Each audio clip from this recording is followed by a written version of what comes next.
Everyone, welcome to Prep IAS. Prep IAS में आप सबका स्वागत है।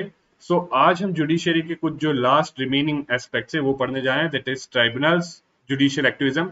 यहाँ हम थोड़ा बहुत जुडिशियल रिव्यू के बारे में पढ़ेंगे and PIL, public interest litigation. Okay, so ये कुछ रिमेनिंग एस्पेक्ट्स थे जुडिशरी के जो हम पढ़ेंगे यहाँ पे। Okay, so let's begin.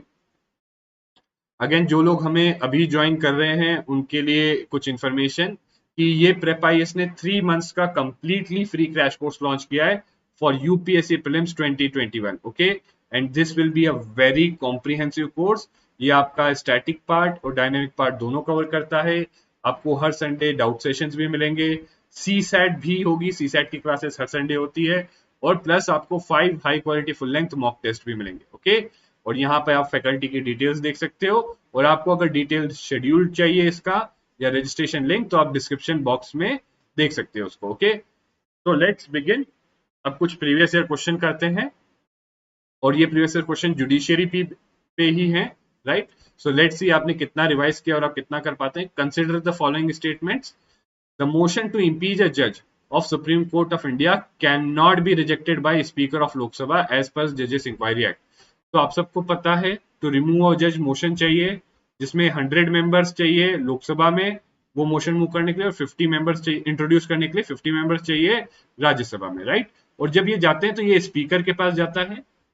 Now speaker has the power either to admit that motion और रिजेक्ट दैट मोशन। सिमिलरली यहाँ 50 मेंबर्स, तो ये चेयरमैन के पास जाता है, और चेयरमैन के पास पावर्स होती है तो आइदर एडमिट और रिजेक्ट। तो इस तरीके से ये जो आपका है ये हो गया गलत। Okay, this is wrong. Okay, next is the constitution of India defines and gives detail of what constitutes the incapacity and proved misbehavior of the judges of Supreme Court of India। So again, आप सब जानते हो constitution में बस grounds mentioned है कि incapacity या proved misbehaviour, but actually वो क्या है, राइट, एंड व्हाट कॉन्स्टिट्यूट्स, उसकी डेफिनेशन क्या है ये नहीं दी गई है, राइट। और इसको ये डिटरमाइन करने के लिए क्या है, कमीशन एक जो है इंक्वायरी बैठती है। Okay, so again this one is also incorrect, this one is also incorrect. Okay, now the details of process of impeachment of judges of Supreme Court are given in Judges Inquiry Act। okay, so yes, this is absolutely correct। okay, जो constitution में सिर्फ grounds mentioned है और कुछ specific चीजें mentioned है, but yes exactly कैसे वो प्रोसीजर होगा अगर आप याद करोगे तो मैंने बताया था कि जजेस इंक्वायरी एक्ट में वो ले डाउन कर रखा है procedure. Okay, now if a motion for impeachment of judge is taken up for voting, law requires the motion to be backed by each house of the parliament, supported by a total majority of membership of that house and by not less than 2/3 of the members present in voting। तो ये क्या होती है, इसको हम बोलते हैं special majority. और अगर आपने रिवाइज किया होगा तो आपको याद है कि a motion for removal of a जज ऑफ हाई कोर्ट और supreme court can be passed only by the special majority in each house, और दोनों हाउस से जब पास करते हैं फिर वो जाता है प्रेसिडेंट के पास। Okay, right. So I hope this is also clear to you. So this is also correct. So this is correct, this is correct. Therefore, only the answer is C. Only 3 and 4 are correct. Okay. अब जाते हैं अगले उस पे। With reference to the Constitution of India, consider the following statements. No High Court shall have jurisdiction to declare any central law to be constitutionally invalid. Okay. So आप सब जानते हो हाई कोर्ट्स के पास भी होती है power of judicial review, right. High courts के पास भी जुडिशियल रिव्यू होती है, और हाई कोर्ट्स भी दोनों लॉज को, चाहे वो सेंट्रल लॉज हो या चाहे वो स्टेट लॉज हो, दोनों के ऊपर हाई कोर्ट्स का जुरिस्डिक्शन है। ओके, सो अगर कोई जो है सेंट्रल लॉ है, अगर वो वायलेट करता है कॉन्स्टिट्यूशन को, तो हाई कोर्ट के पास भी जुडिशियल रिव्यू की पावर है, that it could declare it null and void। So this is incorrect।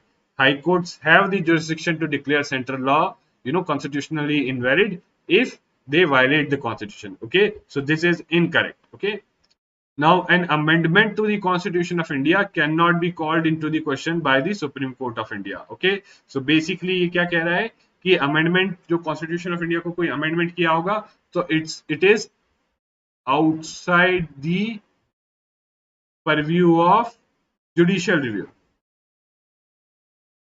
Right. But आपने देखा है, इतना सारा पढ़ा है हमने, और इतने सारे केसेस आए हैं, राइट, इतने सारे केसेस आए, इतना सब कुछ पढ़ा है, तो आप सब जानते हो कि कितने, जो अगर आपने रिसेंटली पढ़ा होगा तो एनजेक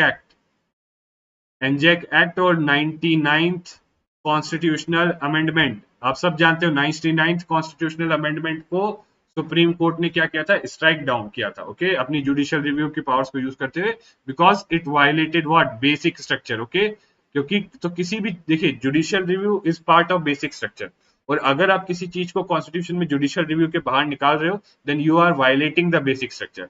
तो ये भी है इनकरेक्ट, दोनों है incorrect. So both answer will be D, okay. So दोनों स्टेटमेंट्स आपके इनकरेक्ट हैं। Now consider the following statements. 44th Constitutional Amendment Act introduced an article placing election of Prime Minister beyond judicial review. Again, आप सब जानते हो, देखिए, एक आगे हम कॉन्स्टिट्यूशनल अमेंडमेंट पढ़ेंगे तब तो पढ़ेंगे, बट एक जनरल ट्रेंड जान लो आप, जिससे राइट कि 42nd अमेंडमेंट एक्ट था, right. Now 42nd amendment act क्या करता था, it basically it give powers to the central government. तो बेसिकली 42nd अमेंडमेंट एक्ट लाया गया था कि ताकि जितनी ज्यादा पावर जो है गवर्नमेंट ले सके उतनी गवर्नमेंट को दो, और जुडिशियरी के पास से पावर्स कम करो, ओके। जितनी ज्यादा पावर जो गवर्नमेंट है उसको दो, right. But 44th amendment act ने ये जो सारा इसमें इतनी सारी पावर जो कंसेंट्रेट कर रहे थे एग्जीक्यूटिव के पास, उसको रेक्टिफाई किया और उन पावर्स को डिवॉल्व किया। तो यस, 44th ऐसा कोई प्रोविजन नहीं बनाया गया 44th अमेंडमेंट में। इनफैक्ट ऐसा कोई प्रोविजन हो भी नहीं सकता कि जो बियॉन्ड जुडिशियल रिव्यू रखे, क्योंकि this will violate what, basic structure, okay, violate basic structure. So this is incorrect. Now Supreme Court of India struck down 99th Amendment Act as being violative of independence of judiciary, okay. So yes, you all know this is absolutely correct. आपको अभी पढ़ाया था और अभी पिछले question में बताया था मैंने कि 99th अमेंडमेंट एक्ट जो है अपॉइंटमेंट प्रोसेस के लिए एक कमीशन बनाने की बात करता है, बट वो कमीशन बेसिकली उसमें एग्जीक्यूटिव का बहुत ज्यादा रोल था, तो जुडिशियरी की प्राइमेसी नहीं थी, और जुडिशियरी की प्राइमेसी नहीं थी इसलिए जो है जुडिशियरी का इंडिपेंडेंस वायलेट करता है वो, और इसीलिए सुप्रीम कोर्ट ने उसको क्या किया, स्ट्राइक डाउन किया, क्योंकि independence of judiciary is a part of basic structure of the constitution. So this is correct and this one is incorrect. So your answer is B21. Okay. अब अगला आ जाइए आप यहाँ पे। Now this is a very like a question जहां आप common sense या अपना थोड़ा बहुत दिमाग अप्लाई करके भी कर सकते थे, right? With reference to Constitution of India, prohibition or limitations or provisions contained in ordinary laws cannot act as prohibition or limitations on constitutional power under Article 142. So basically आपको Article 142 पता होना चाहिए कि Article 142 क्या है, but again देखिए article 142 यहाँ पर दे रखा है, ओके, दैट ये सुप्रीम कोर्ट को अंडर आर्टिकल 142 पावर दे रखी है to do complete justice, it can pass any degree और any law, okay, any degree, कोई भी ऑर्डर पास कर सकता है supreme court to do complete justice under article 142, okay, right. But यहाँ पर अब आप इसके ऑप्शंस देखो, राइट, ऑप्शंस देखोगे तो अगर आपको फुली आर्टिकल 142 भी नहीं पता, बट अगर आपको इतना भी पता है कि जो है आपका 134 से 147 के बीच में सुप्रीम कोर्ट से डील करते हैं, 134 से 147 के बीच में सुप्रीम कोर्ट से डील करते हैं, ये आपको मैंने बताया भी है बेसिक्स में हमेशा, राइट, कि आर्टिकल 134 से 147 में सुप्रीम कोर्ट से डील करते हैं।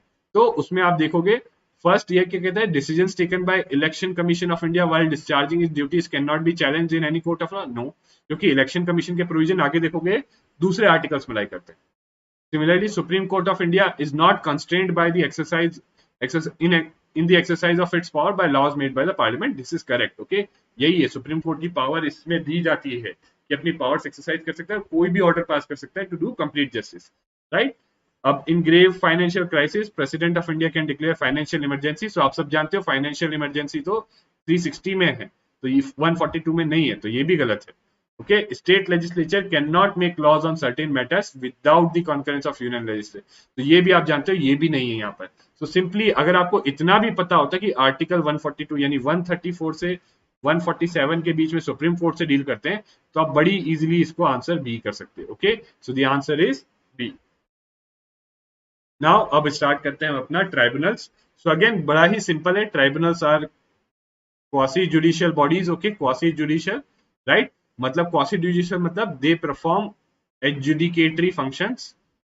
जैसे एडजुडिकेशन मतलब क्या है कि दो पार्टीज के बीच में डिस्प्यूट्स पे डिसीजन लेना, okay. Adjudicatory means to take decision between two disputing parties, okay. तो उनका जो है मतलब डिस्प्यूट को डिसाइड करने की पावर्स जो है एडजुडिकेशन बोलते हैं, राइट। तो ये परफॉर्म तो करते हैं, but they have some characteristics वो जो इनको जुडिशरी से जुडिशियल बॉडी से डिफरेंट करते हैं, that's why they are called quasi. कैसे? First of all they follow rules of natural justice. फिर इसका जो इसमें अपॉइंटेड जो है एग्जीक्यूटिव के मेंबर्स भी होते हैं, एक्सपर्ट मेंबर्स होते हैं, executive members are also appointed. Okay, इसमें तो जुडिशियल बॉडीज में एग्जीक्यूटिव मेंबर्स नहीं अपॉइंट होते, इसमें एग्जीक्यूटिव मेंबर्स भी अपॉइंट होते हैं। And they are in fact created by executive. Okay, legislature create करता है इनको। So because of these reasons they are quasi judicial. Okay, judicial function तो परफॉर्म करते हैं बट टोटली जुडिशियल कैरेक्टर नहीं है इनका, right? Because of these, that's why tribunals are quasi judicial. अब ये हमारे कॉन्स्टिट्यूशन में ओरिजिनली नहीं था, बट फिर बाद में पार्ट 14A में ऐड किया गया इनको, और 2 आर्टिकल्स डाले, 323A और B, right? Now 323A deal करता है एडमिनिस्ट्रेटिव ट्राइब्यूनल्स। एडमिनिस्ट्रेटिव मतलब बेसिकली जो सर्विस और सर्विस कंडीशंस रिलेटेड मैटर से ट्राइब्यूनल्स, ऐसे जो ट्राइब्यूनल से जो उनसे डील करते हैं उनको हम एडमिनिस्ट्रेटिव ट्राइब्यूनल्स बोलते हैं, राइट? और अंडर कॉन्स्टिट्यूशन पार्लियामेंट को एम्पावर किया गया कि पार्लियामेंट लॉ बना सकता है ऐसे ट्राइब्यूनल्स के लिए। ओके, एडमिनिस्ट्रेटिव ट्राइब्यूनल्स के लिए कौन लॉ बना सकता है? Parliament, right? For administrative tribunals, right? और इसके लिए पार्लियामेंट ने बनाया एडमिनिस्ट्रेटिव ट्राइब्यूनल्स एक्ट 1985। तो एडमिनिस्ट्रेटिव ट्राइब्यूनल्स चाहे वो सेंटर के लिए हो चाहे वो स्टेट के लिए हो, वो कौन लॉ बना सकता है? पार्लियामेंट बना सकता है। ओके, और अंडर दिस लॉ क्या है? सेंट्रल गवर्नमेंट को पावर्स है कि it could set up one central administrative tribunal and state administrative tribunal. तो सेंट्रल गवर्नमेंट ही बना सकती है वो एक सेंट्रल एडमिनिस्ट्रेटिव ट्राइब्यूनल और state administrative tribunal. Okay, please keep this in mind, very important fact. Okay, और जो भी एडजुडिकेशन, ये किससे डील करते हैं? Adjudication of disputes relating to recruitment and service conditions. Okay, recruitment and service conditions of members of public service. जो government servants हैं या जो गवर्नमेंट सर्विस में है, सिविल सर्वेंट्स हैं, उनके रिक्रूटमेंट और सर्विस कंडीशन के रिलेटेड कोई भी मैटर है तो वो एडमिनिस्ट्रेटिव ट्राइब्यूनल्स में जा सकते हैं, वो एडमिनिस्ट्रेटिव ट्राइब्यूनल्स में डील होंगे। ओके, फिर यहाँ पर tribunals for other matters, right? So ये मैटर्स को, एडमिनिस्ट्रेटिव मैटर्स को छोड़ के अब दूसरे मैटर्स के लिए ट्राइब्यूनल्स बनाने हैं, तो वो यहाँ पर पावर्स किसके पास है? यहाँ पे दोनों, स्टेट लेजिस्लेचर भी लॉ बना सकता है अदर मैटर्स के लिए और पार्लियामेंट भी बना सकता है, बट एडमिनिस्ट्रेटिव के लिए सिर्फ पार्लियामेंट बना सकता है। और पार्लियामेंट ने क्या लॉ बनाया? Administrative tribunals act.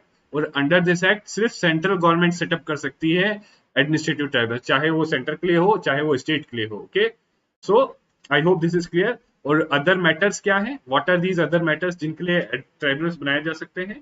These are taxation हो गया, foreign exchange, import export, industrial labour, okay, land reform, ceiling on urban property, election to parliament and state legislature, food stuff, rent and tenancy. So ये कुछ अलग matters हैं, right? And यहाँ पे एक hierarchy of tribunals भी create कर सकते हैं। यहाँ पर सिर्फ एक इसके लिए क्रिएट होगा और हर स्टेट के लिए एक ट्राइब्यूनल क्रिएट होगा। Okay, so I hope this is clear to you all. अब आगे बढ़ते हैं, अब हम बात करते हैं सेंट्रल एडमिनिस्ट्रेटिव ट्राइब्यूनल। अगेन कौन बनाता है इसको? These are made under, this is central administrative tribunal is created under this act by central government. Okay, central government ने अंडर एडमिनिस्ट्रेटिव ट्राइब्यूनल एक्ट इसको क्रिएट किया है। नाउ दिस इज, ये थोड़ा फैक्चुअल है, सीधा सीधा, बट आपको याद करना चाहिए।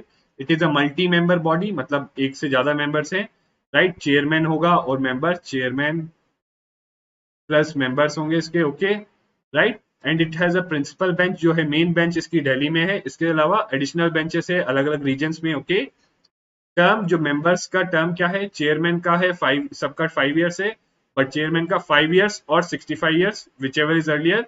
और अदर मेंबर्स का 5 इयर्स और 62 years, which ever is earlier. Okay, appointment की बात की जाए, सो दे आर अपॉइंटेड, ये जो चेयरमैन और member are appointed by president after consultation with chief justice of India.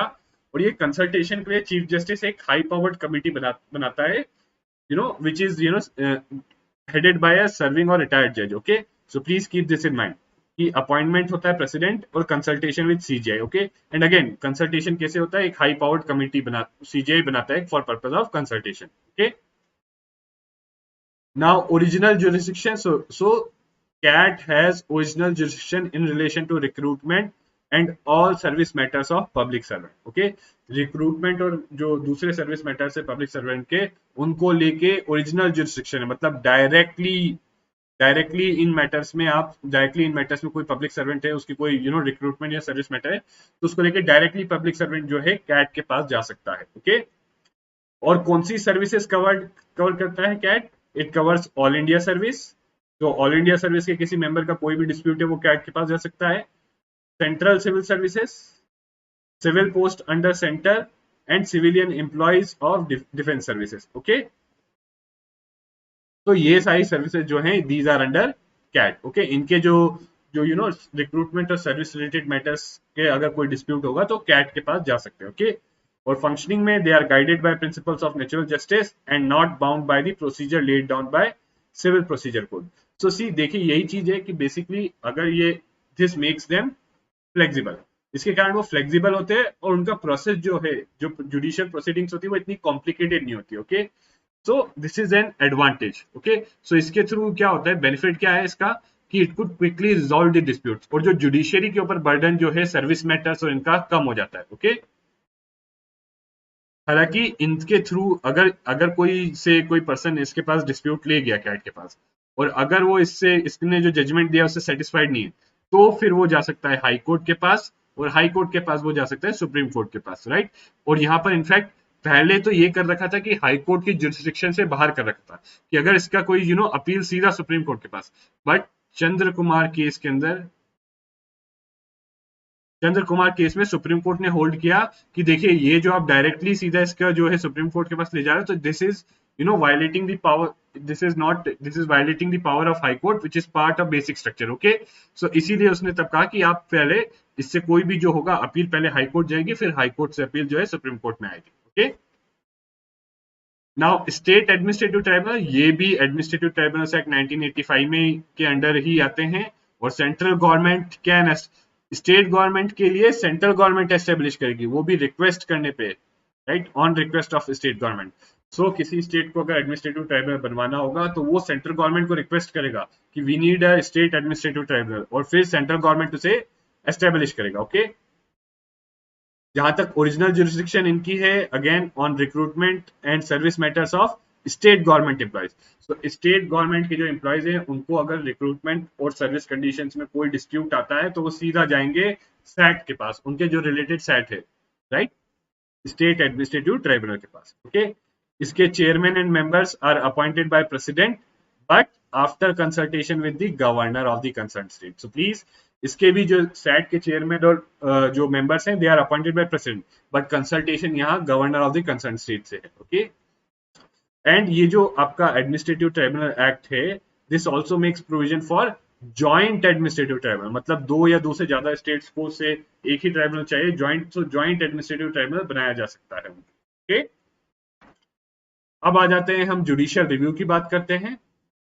तो what is judicial review? I think आप सबको पता है कि जुडिशियरी के पास पावर है जुडिशियल रिव्यू की, दैट कोई भी अगर लेजिस्लेटिव इनेक्टमेंट हो या एग्जीक्यूटिव ऑर्डर हो, और चाहे वो सेंट्रल गवर्नमेंट का हो, स्टेट गवर्नमेंट का हो, लोकल बॉडी का हो, या किसी भी चीज का which is comes under the purview of state, तो in that case judiciary can examine them, judiciary can examine them, और अगर वो कॉन्स्टिट्यूशन को वायलेट करते हैं तो इन दैट केस उसको नल एंड वॉइड डिक्लेयर कर सकता है। तो ये है पावर जुडिशियल रिव्यू। ओके, और किन ग्राउंड्स पे जुडिशियल रिव्यू हो सकता है कि फंडामेंटल राइट्स वायलेट हो रहे हैं, आउटसाइड द कॉम्पिटेंस, मतलब जैसे मान लीजिए कोई चीज है जिसपे जिसपे लॉ सेंट्रल गवर्नमेंट बना सकती है या पार्लियामेंट लॉ बना सकती है, बट उस पर अगर स्टेट लेजिस्लेचर ने लॉ बना दिया तो it is outside the competence of state legislature.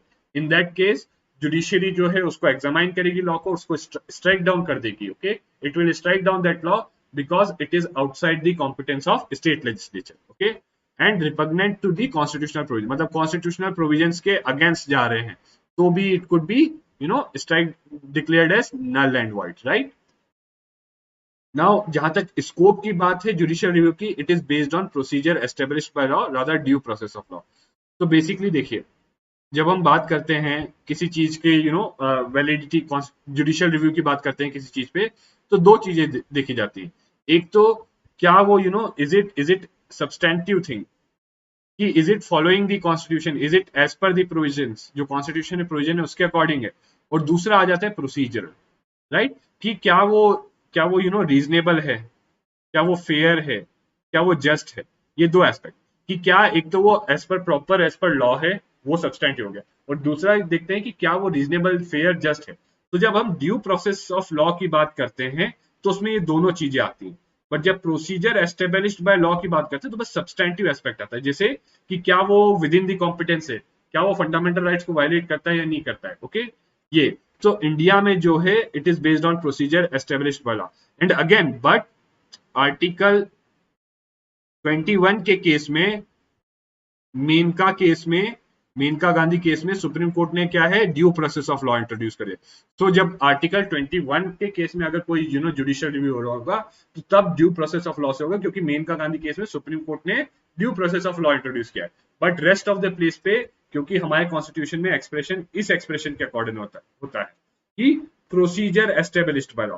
तो जब हम बोलते हैं प्रोसीजर एस्टेब्लिश्ड बाय लॉ, सो बस ये देखते हैं कि क्या वो कॉम्पिटेंस में है, क्या विद इन वो प्रॉपर लॉ के अकॉर्डिंग हो रहा है या नहीं। Okay, is it happening as per properly as per law और नॉट, राइट। उसका कि क्या वो लॉ फेयर है या जस्टनेस या रीजनेबलनेस जो है वो नहीं देखी जाती। Okay, but due process of law में फेयरनेस, जस्टनेस, रीजनेबलनेस भी देखी जाती है। ओके, नेक्स्ट है पावर ऑफ जुडिशियल रिव्यू, ये सारे आर्टिकल्स हैं। ओके, ये आप लक्ष्मीकांत में भी देख सकते हैं। Okay, 13, 32, 131 to 136, 143, okay, 226। Okay, so ये सारे बेसिकली आर्टिकल्स है जो आप देख सकते हो।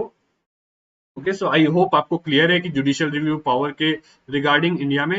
एंड अगेन देखिए, आई नो थोड़ा कॉम्प्लिकेटेड कॉन्सेप्ट है, तो अगर आपको इस पे आई नो डाउट्स आना नेचुरल है, तो डाउट्स आएगा तो please you could use the doubt form में आप इसको लिखिए। ओके, आई विल अगर जो भी डाउट इसमें जिस भी एस्पेक्ट में होगा उसको आप स्पेसिफिकली मेंशन करना, I will deal with it. Okay, अगला आ जाता है जुडिशियल एक्टिविज्म। सो बेसिकली देखिए, जुडिशियल एक्टिविज्म है क्या, व्हाट इज, सबसे बड़ा प्रॉब्लम क्या होता है जुडिशियल एक्टिविज्म को समझने में, कि इसकी कोई it has no proper definition, it has no proper definition, इसकी कोई प्रॉपर डेफिनेशन नहीं। तो अगर इसको आपको समझना है तो इसको समझने का एक तरीका होता है थ्रू एग्जांपल्स, राइट। और एक जनरल डेफिनेशन ये है कि judicial activism is a philosophy of judicial decision making, मतलब जजमेंट पास करने की एक फिलॉसफी ऐसी है जहां जजेस जो है, वेयर जजेस allow their personal views about public policies and other factors to guide their decision, right. तो जजेस अपनी पर्सनल व्यूज और अदर फैक्टर्स कैसे कि सोसाइटी का सोसाइटी की मॉडर्निटी वगैरह ये देख के वो अपने डिसीजंस लेते हैं, रादर देन सिंपली। देखिए नॉर्मली क्या है, नॉर्मली जज को क्या देखना है कि लॉ क्या है, जो भी लॉ में है एज पर लॉ जो है उसको बिना बायस्ड हुए लॉ में देख के उसको करना है। बट जुडिशियल एक्टिविज्म जब जजेस अपने पर्सनल व्यूज और दूसरे फैक्टर्स यानी सोशल जस्टिस के लिए या वेलफेयर के लिए, ओके, वेलफेयर के लिए जो है वो डिसीजंस थोड़े उनके डिसीजंस इन फैक्टर्स से भी गाइड होते हैं ऑन दी लॉज। ओके, मतलब मान लीजिए लॉ है, अब जज नॉर्मली कहेगा कि ये लॉ के अकॉर्डिंग सही है या गलत है, बट लॉ में भी they are not like exact, क्योंकि कहीं ना कहीं उनमें भी कुछ क्या बोलते हैं डिफरेंट वो होती है, क्या बोलते हैं डिस्क्रिशन होती है, या उनका भी इंटरप्रिटेशन करना होता है। ओके, इंटरप्रिटेशन, तो इंटरप्रिटेशन करते वक्त वो अपने पर्सनल व्यूज यूज करते हैं या कोई दूसरे फैक्टर की सोशल वेलफेयर वगैरह ये यूज करके अगर डिसीजन लेते हैं तो that is known as judicial activism. Okay, now judicial activism आया क्यों, see primary aim is it is for a good cause, right, good cause. और अगर जुडिशियल एक्टिविज्म कुछ एक्सटेंड हो जाता है या बैड कॉज के लिए हो जाता है तब उसे हम बोलते हैं judicial overreach. Okay, judicial overreach, right. So यहां पर प्राइमरीली एम क्या होता है जुडिशियल एक्टिविज्म का, protection of rights of citizen, citizens जो हैं उनके राइट्स का प्रोटेक्शन करना and promotion of justice in society. Okay, so again for betterment of the society. Okay, judicial activism का रोल जो है for betterment of the society and promote justice in the society. Okay, अब देखिए यहां पर आपको और क्लियर हो जाएगा कि कैसे मैनिफेस्ट करता है जुडिशियल एक्टिविज्म। तो creative and progressive interpretation of constitution, जैसे आप लीजिए आर्टिकल 21 को लेके इंटरप्रिटेशन हुआ था, जैसे मेनका गांधी केस हो गया, या जो मैंने बताया था आपको केस पुट्टस्वामी केस, उसमें क्या इंटरप्रेट किया कि जब लिबर्टी हम बोलते हैं तो लिबर्टी का मतलब क्या होता है, लिबर्टी मतलब also right to privacy, liberty also means right to privacy, right. So this is a progressive and creative interpretation, right. Progressive क्यों, क्योंकि अब सोसाइटी में जो है लिबर्टी, सोसाइटी में प्राइवेसी एक कंसर्न बन गया है। पहले के जमाने में देखिए, पुराने जमाने के टाइम में देखिए प्राइवेसी इतनी बड़ी बात नहीं थी, बट आज जैसे सोसाइटी प्रोग्रेस हो गई है तो प्राइवेसी को थ्रेट है, प्राइवेसी को बहुत थ्रेट है। So right to privacy include कर लिया जो जुडिशरी ने in liberty in article 21। so this is a creative and progressive interpretation, okay, and this is what is called judicial activism।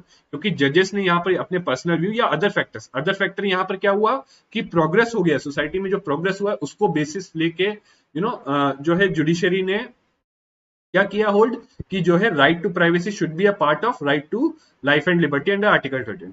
ऐसे ही कुछ लोग कह रहे हैं कि राइट टू इंटरनेट, अब देखिए पहले तो नहीं था, बट अब कुछ लोग कहते हैं कि right to internet should also be a part of right to life and liberty under article 21। तो अगर आगे जाके जुडिशरी इंटरप्रेट करता है ऐसे आर्टिकल 21 को, उसको एक्सपांड कर दे कि right to internet is also part of right to life and liberty, then again this is a judicial activism. और यहाँ अदर फैक्टर क्या हुआ, टेक्नोलॉजी डेवलपमेंट। ये technological, internet is a technological development, so technological development देखते हुए judicial activism exercise किया गया है। ओके, सो आई होप इस एग्जांपल से आपको क्लियर है, राइट। सोशली प्रोग्रेसिव जजमेंट्स जैसे आर्टिकल, सॉरी नॉट आर्टिकल, जो आपका आईपीसी का सेक्शन 377 था, राइट, जो या legalising homosexuality, okay, so legalising homosexuality, तो जो था, तो ये जो जजमेंट लिया था सुप्रीम कोर्ट ने, it is a socially progressive judgment, okay. ये जजमेंट लिया था नाज केस में, ओके। So this is a socially progressive judgment, okay. And again देखिए ये ऐसा कहीं लॉ नहीं है कि ऐसा करना है या नहीं करना, इनफैक्ट एक लॉ को, इसको जो सेक्शन 377 था उसको स्ट्राइक डाउन किया, क्योंकि देखिए अब क्या है, सोसाइटी प्रोग्रेस कर रही है, तो पहले सोसाइटी में एक्सेप्टेंस नहीं था होमोसेक्सुअलिटी को लेके, ओके, बट अब एक्सेप्टेंस है, तो इसीलिए सोशली प्रोग्रेसिव जजमेंट्स भी are a part of judicial activism. ऐसे ही पीआईएल और taking up cases suo motu, कई बार जुडिशरी देखता है कि कुछ केसेस को सुओ मोटो लेता है, कि देखता है कि कुछ जो सेक्शन ऑफ सोसाइटी है उनके राइट्स वायलेट हो रहे हैं, तो या तो पीआईएल कर सकते हो या जुडिशरी खुद ही से उनके केस पे it takes up their case, okay. फिर जुडिशियल लेजिस्लेशन, सो ये तो आप जानते हो, विशाखा गाइडलाइंस, ओके, या फिर विशाखा गाइडलाइंस नहीं तो फिर good Samaritan guidelines, okay. Similarly judicial direction मतलब एग्जीक्यूटिव को डायरेक्शन देता है judiciary to do something for protecting the rights of citizen और promotion of justice, okay, right. And expanded role of judiciary, so judiciary का role expand होना, okay. And again जैसे basic structure का भी जो जुडिशरी ने इन्वेंट किया है, that can also be called to be as judicial activism, okay. सो बहुत टाइप के मैनिफेस्टेशन है, राइट। सो अगेन देखिए अगर आप सोचो कि जुडिशियल एक्टिविज्म की एक क्लियर बाउंड्री मिल जाए, तो ऐसा नहीं है, कोई क्लियर बाउंड्री नहीं है, बट इन जनरल ये याद रखो, जुडिशियल एक्टिविज्म ये होता है कि जब जो जजेस हैं वो अपने पर्सनल व्यूज या कुछ या सोशल जो सोसाइटी को देखते हुए जजमेंट्स लेते हैं, ओके, कि और क्यों ऐसे जजमेंट्स वो लेते हैं, इसलिए to protect the rights of citizen, to promote the justice, for welfare of the society and for betterment of the society, okay. But there is a problem of overreach जब excess हो जाता है।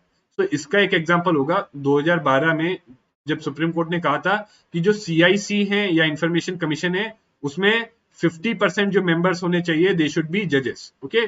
सो इसको बहुत क्रिटिसाइज किया गया था, इसको कहा गया था कि दिस इज जुडिशियल ओवररीच, क्योंकि देखिए कि सीआईसी के मेंबर्स कौन होंगे, आरटीआई एक्ट में बताया गया, और लॉ बनाना किसका काम है, लॉ बनाना काम है आपके पार्लियामेंट का, okay, it is not the work of judiciary. So this is judicial overreach. Again देखिए एक बहुत ही फाइन लाइन है जुडिशियल ओवररीच और जुडिशियल एक्टिविज्म के बीच में, ओके, और ये डिटरमाइन होती है केस टू केस बेसिस में, राइट। कुछ जगह आप बोल सकते हो कि जुडिशरी ने जैसे लॉ मेकिंग का काम किया है, राइट, तो वहां वो जस्टिफाइड है अगर वो कुछ पॉजिटिव उसके लिए है।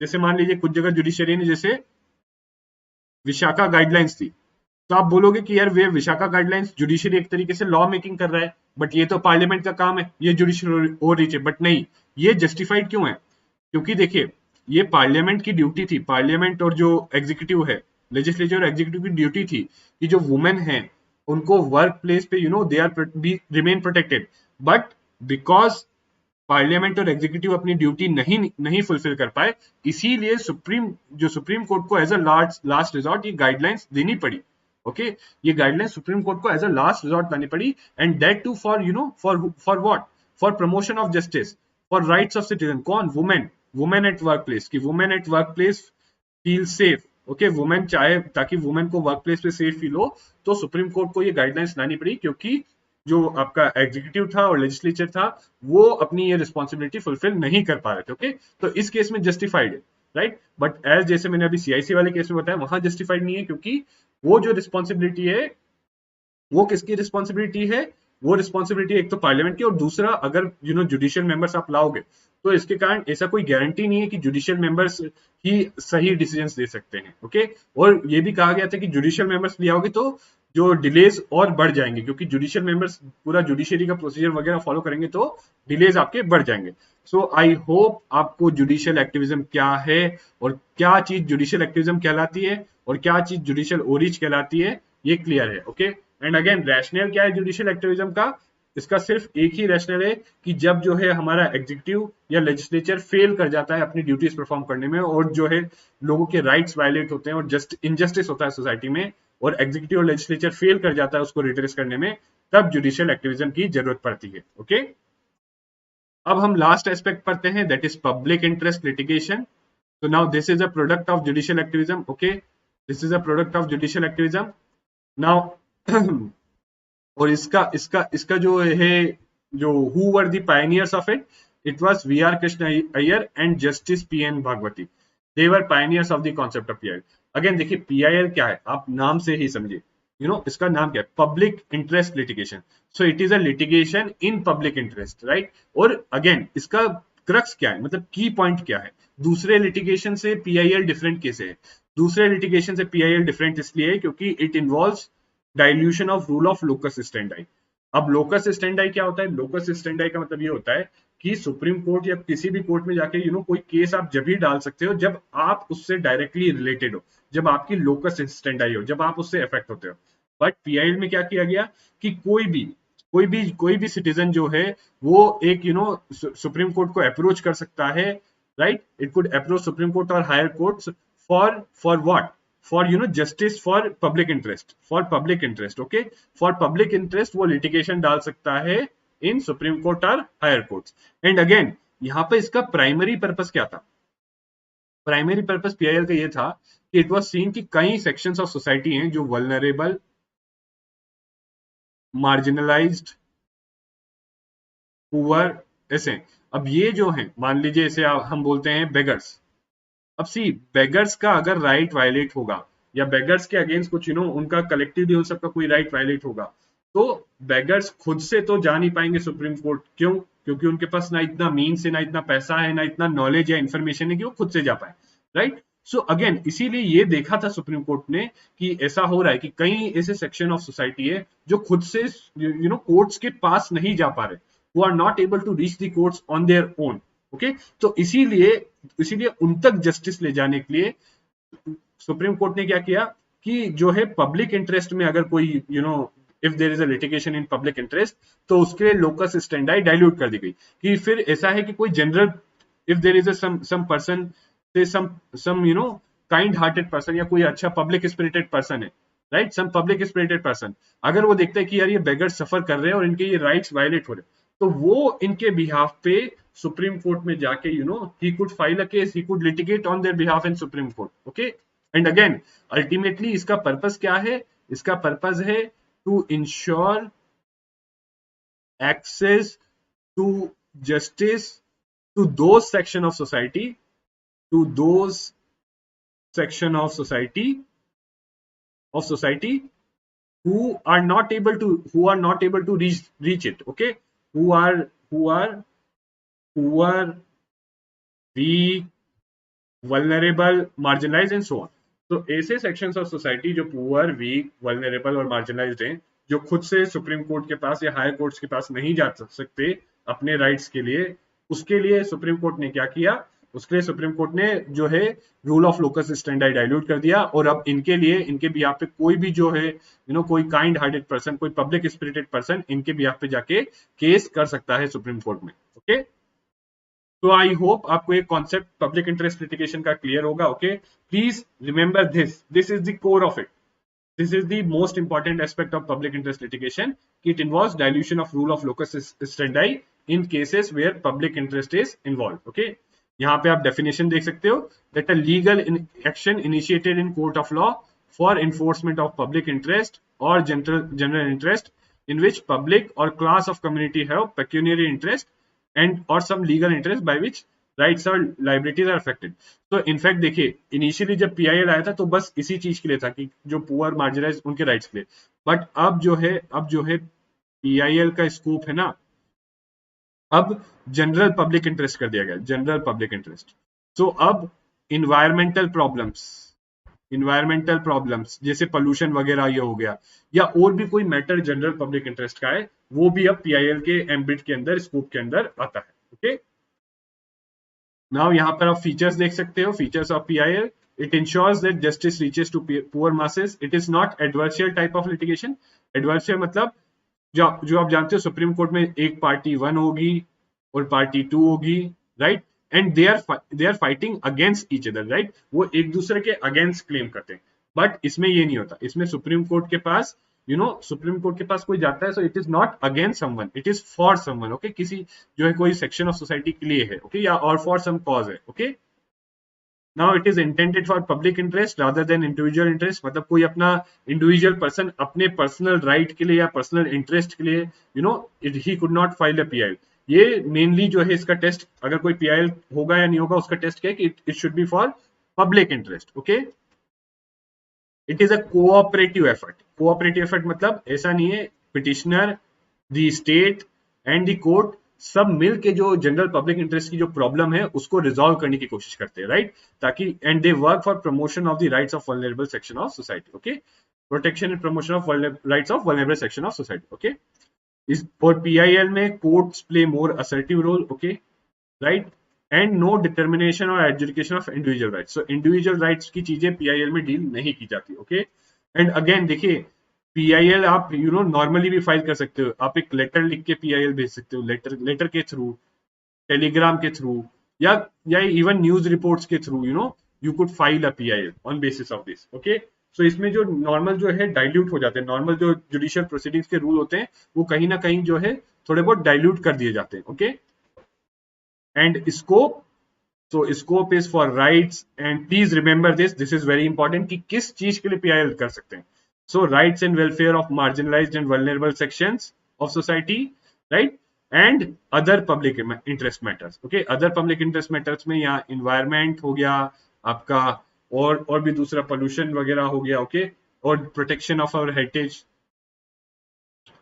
प्रोटेक्शन ऑफ हेरिटेज, और ऐसे दूसरे कोई भी पब्लिक इंटरेस्ट का जिसमें जनरल पब्लिक का इंटरेस्ट है, ऐसा कोई भी मैटर है, तो उसके लिए पीआईएल फाइल किया जा सकता है। Okay, so guys this is it for our session, and again I know थोड़े कॉम्प्लिकेटेड कॉन्सेप्ट्स हैं, तो अगर आपको कोई भी डाउट हो इसमें तो प्लीज डाउट फॉर्म में मेंशन करना। Okay, please mention in the doubt form, right, but please ज्यादा इसको डीप में जाने की जरूरत नहीं है, इतना जो मैंने आपको पढ़ाया this is more than enough for your exam. Okay, आपको इसको एकदम लॉ के पर्सपेक्टिव से या लीगल पर्सपेक्टिव से देखने की जरूरत नहीं है। Okay, so this is it for this session, and again I would strongly advise please revise करिए। okay, please revise it, and also practice questions करिए।